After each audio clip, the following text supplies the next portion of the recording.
Earthworm Jim was a 2D platformer with outlandish characters and some of the wackiest humor you'll ever seen in a video game. The entire experience was quite surreal, hilarious, and groovy. There was nothing quite like it, except for its sequel, sorta. Earthworm Jim 2 follows the same formula of being a wacky 2D platformer with some change of genre peppered throughout. Once again Princess What's-Her-Name has been kidnapped, this time by Crow. So Jim must go planet hopping and save her. Gameplay is very similar to the first adventure. You'll run and gun through the levels, picking up different types of ammo, and platforming around Jim's snot grapple and a small glide. Everything feels great here and is extremely fluid, and not just the stuff coming out his nose. Among the platforming levels, there are also levels where you'll float around the stage and another where you'll pilot a blimp to transport a bomb. However, these levels make up the majority of this platforming game, and are mostly honestly quite terrible. The bomb level was utterly frustrating and I resorted to using an invincibility cheat to pass it. This game also has a recurring level where you save puppies by bouncing them much like Nintendo's old Fire Game & Watch title. These portions are incredibly tense and frustrating and last much too long, much less it returning a total of 3 times in the game.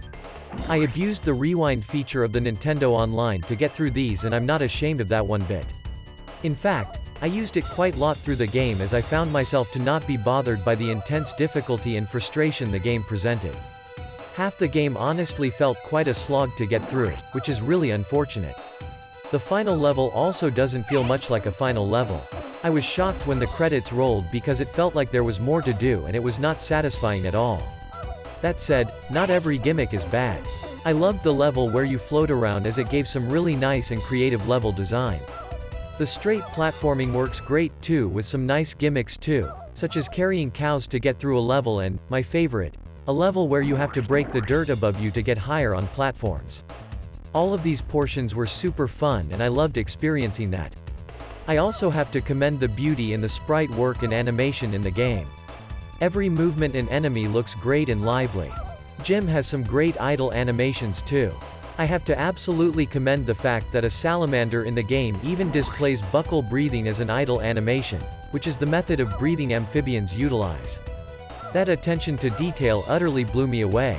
The humor is also absolutely amazing too. I laughed a lot at just the visuals of what was happening.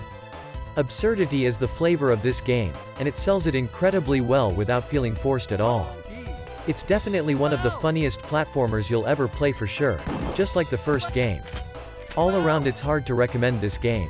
The first one did everything so much better just because the gimmicks didn't utterly destroy the game's feeling, or my spirits when playing. If the developers would have dialed it back and had more platforming levels than pure gimmick levels, I think things would have went a lot better. Regardless, if you absolutely loved the first game or want to have more platformers from this generation, give it a shot. You may end up enjoying it more than me.